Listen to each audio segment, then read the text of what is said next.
opening government in this debate described the relationship of these corporations to their community as that of a quasi-state. What Ellen and I would like to talk about in this debate is the state-state and its obligation to those communities. What we heard from closing government was about the damage of these mono-industrial towns, and apparently how they're going to incentivise people by sending a signal. We think one of the clearest signals you can send to government that there's a problem in mono-industrial towns is allowing those corporations to leave when it is necessary. The three things I'm going to talk about in this debate is, number one, why this leads to less productive state action. Number two, why the arbitrary nature of this policy means that it's not effective. And number three, why this egregiously empowers unions to the detriment of the entire economy. And finally, I'm going to refute some of the things that Nick gave in his speech. First of all, why is this an obligation that the state holds at this particular time? We believe that when the state is looking at the kind of communities that Amit wanted to talk about, where they're mono-industrial, they've had a signal that that's the case for a very long time. It wasn't a surprise to the American government that Detroit was about to fall. They weren't waiting for a signal. They had a number of economic indicators that those businesses, i.e. when they published their profits and how much wages were as a percentage of those profits, that something was up. Furthermore, we don't think that Amit's material about why this needs to, when you extend this process of withdrawal, we think it's also a bit ridiculous. Because it's not as though they withdraw straight away. They often lay off workers over a period of years. They often, in order to develop their plant in Thailand, have to spend a long time doing that. They know that they're going to have to pay severance, at least, to the workers they fire under the status quo in most jurisdictions. So it isn't an immediate or easy decision to take. Insofar as that's true, we believe that the state has had a lot of powerful information communicated to it by the market that their social responsibility, as conceded by the government bench to maximise welfare for the individuals in these communities, needs to be realised now, not at the point that that community falls off the edge by doing things. Like, for instance, offering tax breaks to that particular corporation, not allowing populist language, populist rhetoric and union control to let them make higher and higher wages and easier conditions, which means it's more likely for that community to accelerate. But the biggest way they can do this is in terms of reskilling, which is what Amit wanted to talk about in terms of these corporations having this responsibility to engage in that process of reskilling themselves. Why is the government much better than that?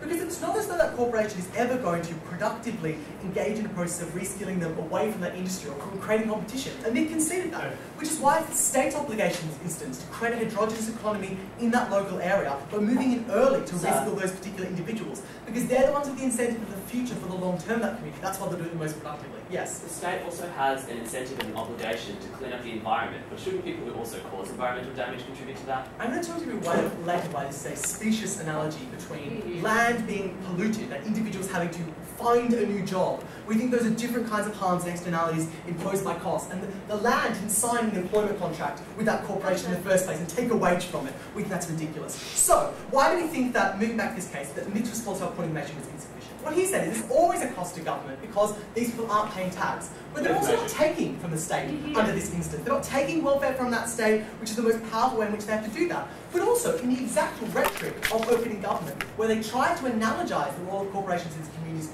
with the role of the state, they reshape the interests of that state and their responsibilities in relation to those people. That discursive effect is the most powerful way in which they say, this is, as closing government said, now increasing the responsibility of corporations. We're always going to act at the slowest point. They're never going to think early about reskilling these individuals. They'll always be at the final point. Why do you think now the opening government presented this about the state interest also highly flawed? Because they assumed this utilitarian framework. This is about maximising utility.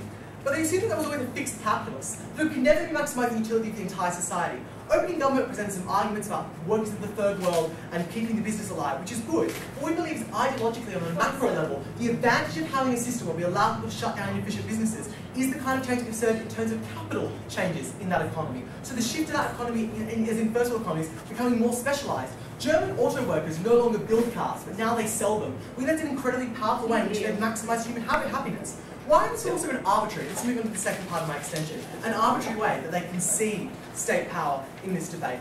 Because we asked them to put information. What if you're sacked due to technology, like a corporation choosing a robot over you, as opposed to a human in another community over you?